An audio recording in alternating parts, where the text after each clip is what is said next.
நீங்க இன்னைக்கு படிக்கிற படிப்பு இது ஒரு 50 வருஷத்துக்கு முன்னாடி இல்ல. 50 வருஷத்துக்கு முன்னாடி இந்த படிப்பு அதுக்கு முன்னாடி இல்ல. ஒவ்வொரு காலகட்டத்திலும் இந்த படிப்பை சொல்லிக்கிட்டே வருவான். ஒரு காலத்துல BA இங்கிலீஷ் படிச்சா, ஆங்கிலேயர்கள் காலத்துல பயங்கர வேலைன்னு சொல்லிட்டு இங்கிலீஷ் படிச்சாங்க. அப்புறம் சுதந்திரத்துக்கு அப்புறம் கொஞ்ச காலம் எல்லாரும் டிகிரி படிச்சாங்க, அதாவது BA BCom. அப்புறம் எல்லாம் இன்ஜினியர் சிவில் இன்ஜினியர், அப்புறம் மெக்கானிக்கல், அப்புறம் IT. இப்ப AI. காலகட்டம் வர வர என்ன செய்யுது, மாறிட்டே இருக்குது. அன்னைக்கு ஒரு AI டெக்னாலஜி உள்ள ஒரு இன்ஜினியர் ஒருத்தர் பேசிட்டு இருந்தாரு என் கூட. எப்படி இருக்குன்னு, அண்ணன் முடியல என்னாரு. ஏன் முந்தியெல்லாம் படிச்சா வேலை கிடைக்கணும், இப்ப படிச்சுக்கிட்டே இருக்கணும்ன்றாரு.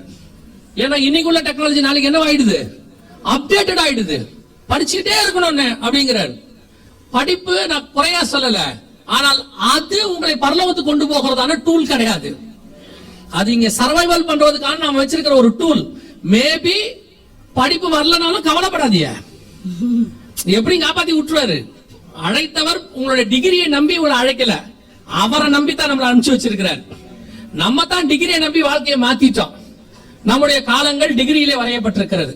ஆனா என்னை பொறுத்த வரைக்கும் நம்முடைய காலங்கள் அவருடைய கருத்தில் வரையப்பட்டிருக்கு. பல நேரங்கள்ல குறையா சொல்ல, தப்பா எடுத்துக்காதீங்க, பல நேரங்கள்ல நம்மளை விட படிச்சவன் எத்தனையோ பேருக்கு இந்த மாதிரி ஆப்பர்ச்சுனிட்டி கிடைக்காம கஷ்டப்பட்டு இருக்காங்க. நமக்கு அந்த ஆப்பர்ச்சுனிட்டியை ஆண்டவர் ஒருவேளை அவங்களோட குவாலிஃபிகேஷன் கம்மியா இருந்தாலும் கொண்டு உட்கார வச்சுட்டாரு தானே. ஆடு மேய்க்கிறவன ராஜாவா மாத்திட்டாரு தானே. பல நேரத்துல நமக்கு கீழே வேலை செய்யறவன் நம்மளோட நிறைய படிச்சவனா இருப்பான். அவன் நம்மளை என்னைக்காவது நீங்க என்ன படிச்சீங்கன்னு கேட்டான செத்தோம், அவன் கேட்காத வரைக்கும் சோத்துறோம் இல்லையா. சிலர் என்ன கேட்பாங்க, இதெல்லாம் இவ்வளவு எடுக்கிறீங்க, நீங்க என்ன படிச்சீங்க, ராங் கொஸ்டின். நீங்க அதை என்ன சொல்றோமோ அதை மட்டும் கேட்டுங்க, என்ன படிச்சவன்ட்டு என்ன செஞ்சிடக்கூடாது, கேட்டக்கூடாது. எதுக்கு சொல்றேன், வேதத்தில் உள்ளதான வசனங்களை ஒவ்வொன்றும் எழுத்துப்பூர்வமாய் அப்படியே 100% நிறைவேறிட்டு. இந்த காலத்துல பாபேல் கோபுரம் கட்ட முடியுமா? யாராவது பாபேல் கோபுரம் பாருங்க, இது பண்ண வரல கிறிஸ்டியன் கண்ட்ரிஸ். இதுல இருக்கிற 29 நாடு நம்ம சொல்றோமே, பெரும்பான்மையான நாடுகள் என்ன நாடு, கிறிஸ்டியன் கண்ட்ரிஸ். இவனுக்கு பாபேல் கோபுரத்தை பத்தி தெரியுமா தெரியாதா? தெரியும் தானே. ஆனால் கர்த்தர் சொன்னபடியே வந்துட்டான் பாருங்க. அதுதான் சொல்றேன், கர்த்தர் சொன்னார்னா அதுல ஒன்று கூட தவறி போகவே போகாது.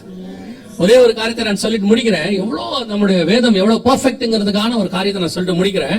அதே வெளிப்படுத்தல் 17ஆம் அதிகாரத்துல 3வது வசனம் சொல்லுது, ஆவிக்குள்ள என்னை வனாந்தரத்துக்கு கொண்டு போனார், 7 தலைகளையும் 10 கொம்புகளை உடையதும் தூஷணமான நாமங்களால் நிறைந்ததுமான சிவப்பு நிறமுள்ள மிருகத்தின் மேல் ஒரு ஸ்திரீ.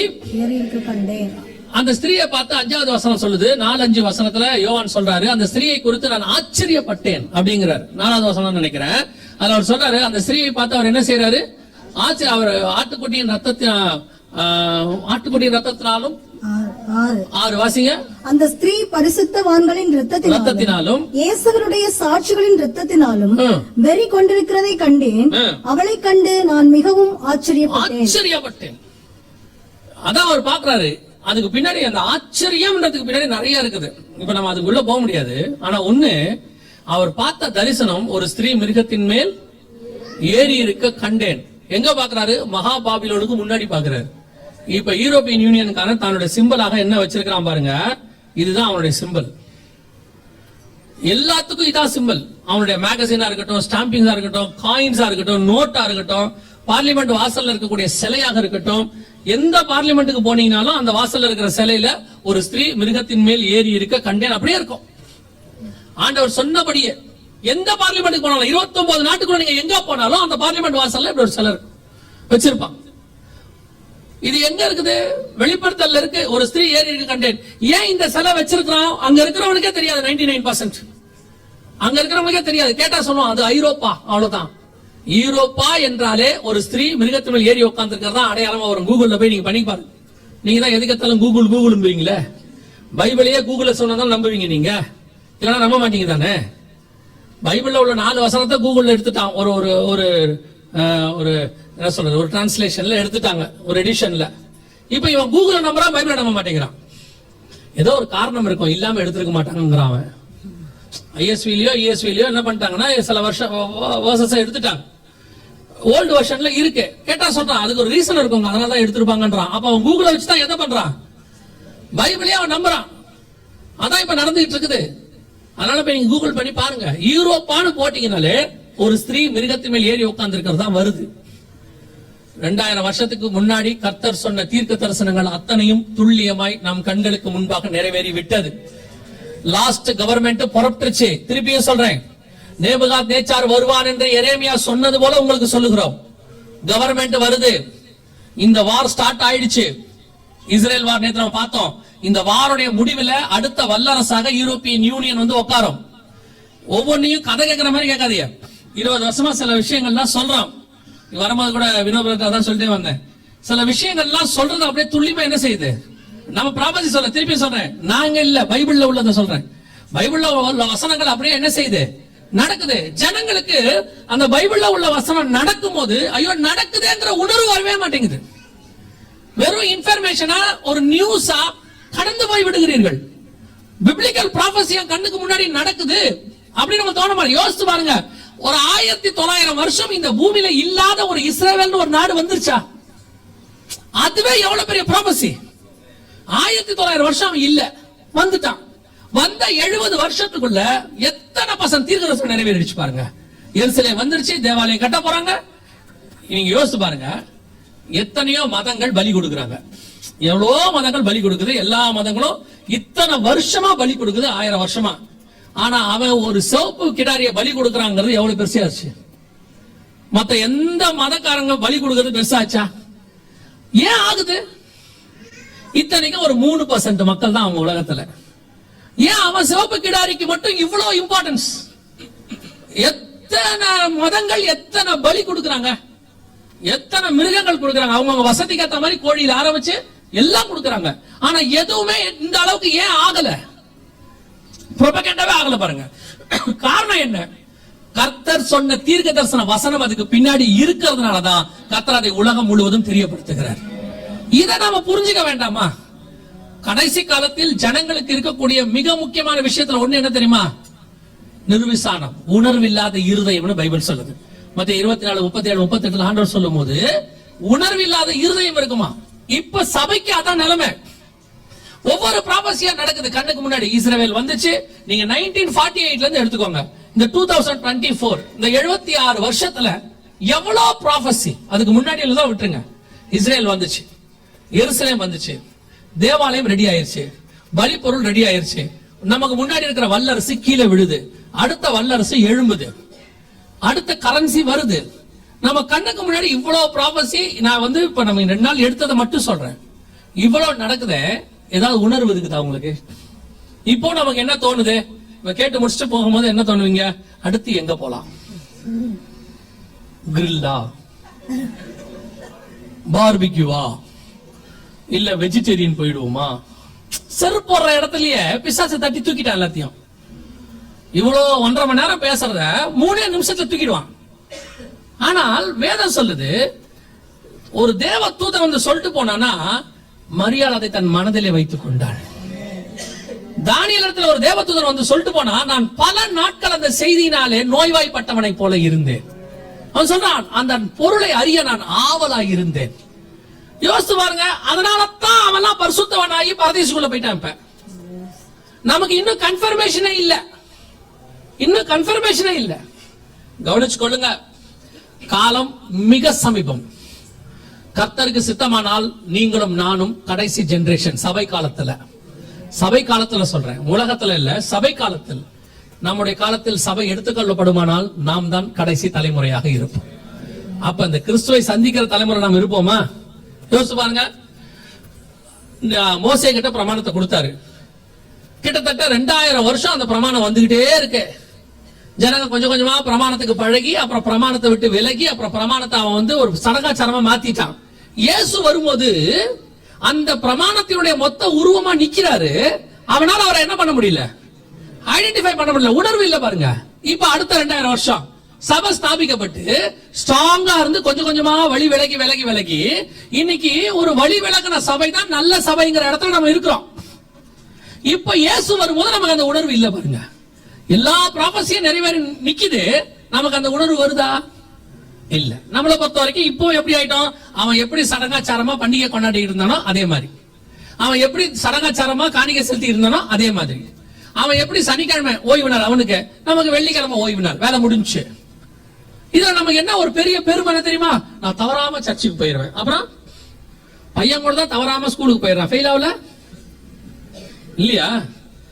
அவரனா இல்லையா? எல்லா ஸ்கூலுக்கு போறவனும் பாஸ் ஆவானு சொல்ல முடியாது இல்ல. படிக்கிறவன் தானே பாஸ் ஆவான், சீரியஸா எடுத்துக்கிறவன் தானே பாஸ் ஆவான், அடுத்த வருஷத்துக்கு போகணுங்கிற ஆசை இருக்கவன் தானே பாஸ் ஆவான். சிலர் சொல்லுவான் விட்டா போத்துக்கிறாப்பா அடுத்த வருஷம் பாத்துக்கலான் இருப்பான். அப்படி ஒரு குரூப் இருக்குல்ல. இது ஒரு குரூப் அப்படி இருக்கு சபையில. ஆனா இப்ப என்னன்னா அது பெருசா இருக்கு. இப்ப வெகு சீக்கிரத்தில் ஆண்டவர் வரப்போகிறார். So we must be ready. நாம் அந்த இயேசுவை சந்திக்க ஆயத்தப்பட்டிருக்கிறோமா? நான் திருப்பியும் சொல்றேன், இது நமக்கு கொடுக்கப்பட்டிருக்கிற ஆயத்த காலம் மட்டுமே, வேற எதுக்கான காலமும் கிடையாது. இது கிரேஸ் பீரியடுமா. இந்த போனை ரீசார்ஜ் பண்றதுக்கு ஒரு 2-3 நாள் கொடுப்பாங்க கடைசியா. கிரேஸ் பீரியட் வெறும் இன்கமிங் மட்டும் வரும், அவுட் கோயிங் போகாது. ரீசார்ஜ் பண்ணிக்கங்க அப்படிம்பான்ல, அந்த இன்கமிங் மட்டும் வந்துட்டு இருக்கிற காலம் மாதிரி இது. இதுல ஆயத்தப்பட்டுட்டா நல்லது இல்லையா?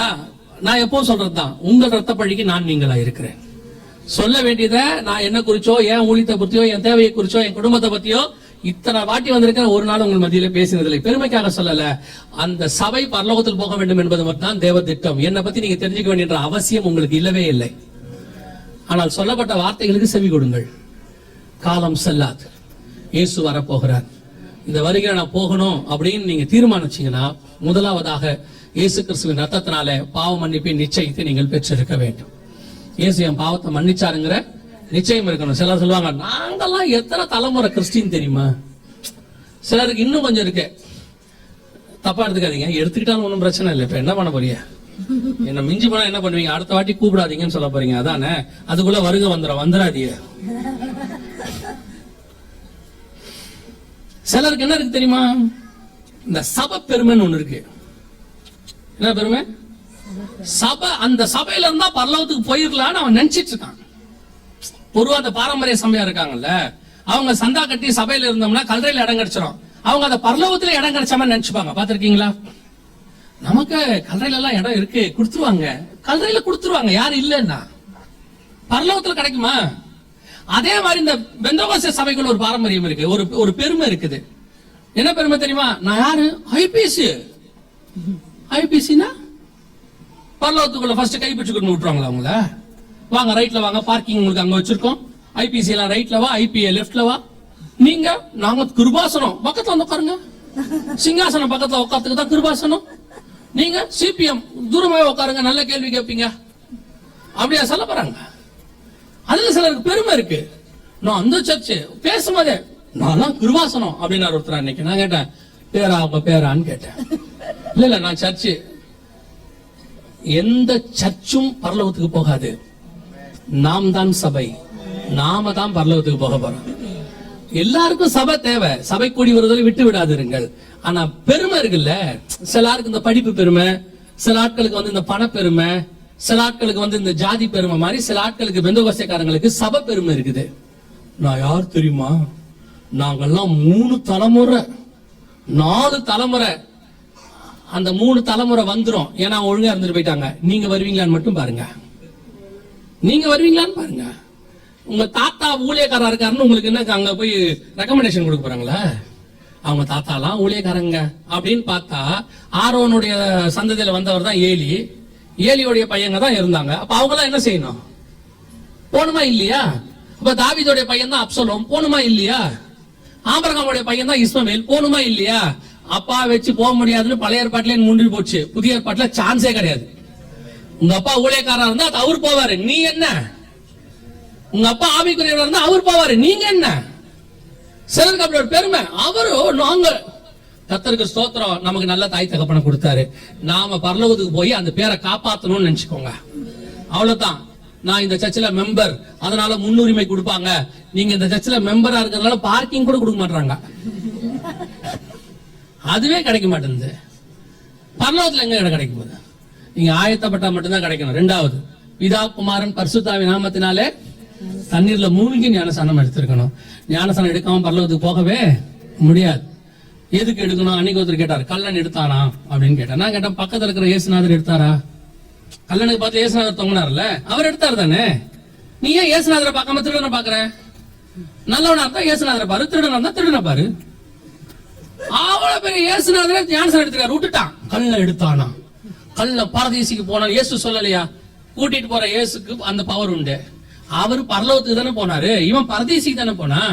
நீங்க பரலோகம் போனா பரதேசி போகணுமா? பரலோகத்துக்கு போறதானே இவ்வளவு பிரயாசப்படுறோம். அப்ப நீங்க கண்டிப்பா பிதா குமாரன் பரிசுத்த நாமத்தை என்ன செய்யணும்? வெறும் இயேசு நாமத்துல எடுத்தோம், அதுல எடுத்தோம், இதுல எடுத்தோம், நீங்க எப்படி வேணா எடுத்துட்டு போங்க. ஆனா வேதம் சொன்னபடி எடுத்தீங்களான்னு மட்டும் பாருங்க. குழந்தையிலேயே கொடுத்துட்டாங்க, சின்ன வயசுல கொடுத்தாங்க. 2 ஞானசானம் இல்லையே, ஒரு ஞானசானம் தானே, ஒரே ஞானசானம் தான். குழந்தையில கொடுத்ததுக்கு பேர் ஞானசானமே கிடையாது. அது பிரதிஷ்டை நம்ம சொன்னோம், அவங்க ஞானசானம் பேர் வச்சுக்கிட்டாங்க. தண்ணியில மூழ்கி எடுத்தாதான் ஞானசானம். ஞானசானம் எடுக்காம பரலோகத்துக்கு போகவே. மூணாவது மிக முக்கியமானது, எபேசியர் 4:30 சொல்றது, மீட்கப்படும் நாளுக்கென்று முத்திரையான பரிசுத்த ஆவியை துக்கப்படுத்தாதீங்க. சோ மீட்கப்படும் நாளுக்கென்று முத்திரை எது? பரிசுத்தாவின் அபிஷேகம், ஒரு ஆவிக்குரிய ஐக்கியம். ஆவியானவர் உங்களுக்குள்ள இருக்கணும். அவர்தான் உங்களை பாவத்தை குறித்தும் நீதியை குறித்தும் நியாய தீர்ப்பை குறித்தும் கண்டித்து உணர்த்துவார். ஒரு கூட்டம் சொல்லிட்டு இருக்கு, அதெல்லாம் இப்போ கடைசி காலத்துல சாவிக்குரிய சபைக்குள்ள இருந்தே சொல்றான், அந்நிய பாஷெல்லாம் வேணுமா? ஆவிக்குரிய அபிஷேகம்லாம் இருக்கா? இருக்கு. பரிசுத்தாவின் அபிஷேகத்தை பெற்ற நாங்கள் சொல்லுகிறோம், ஆவியானவர் உண்டு. அவர்தான் நம்மை பரலோகத்துக்கு நேராக நடத்துகிறார், அவர்தான் உருவாக்குகிறார். நீங்க ஆவியில நிறைஞ்சு ஜெபம் பண்ணி பாருங்க, உங்களுக்குள்ள ஒரு பெரிய மாற்றத்தை கொண்டு வருவதற்கு ஆவியானவர் வல்லமை உள்ளவராய் இருக்கிறார். நான் இயேசுவை ஏற்றுக்கொண்டு 32 வருஷம் ஆகுது. இந்த 32 வருஷத்துல முதல் வருஷத்திலே பரிசுத்த ஆவியை பெற்றுக்கொண்டேன். ஆண்டவர் ஏற்றுக்கொண்ட ஒரு 3-4 மாசத்திலேயே இந்த 32 வருஷமும் ஆவியானவரை நடத்தி இருக்கிறார். அவர் தான் எனக்கு பக்கத்துணையாக இருந்திருக்கிறார். அவர் தான், நான் விழமாட்டேன், விழலன்னு சொல்லல, விழுந்திருக்கிறேன், எத்தனையோ முறை விழுந்திருக்கிறேன். அத்தனை முறையும் ஆவியானவர் என்னை தூக்கி நிற்க வைக்க வல்லமை உள்ளவராக இருந்தார். அல்லேலூயா. அதனால்தான் தாவீது சொன்னான், உங்களுடைய பரிசுத்த ஆவியை என்னை விட்டு எடுக்காமலும். அவர் மட்டும் உங்க கூட இருந்தால் உங்களை கொண்டு போய் பரலோகத்திலே சேர்க்க அவர் வல்லமை உள்ளவராக இருக்கிறார். அல்லேலூயா.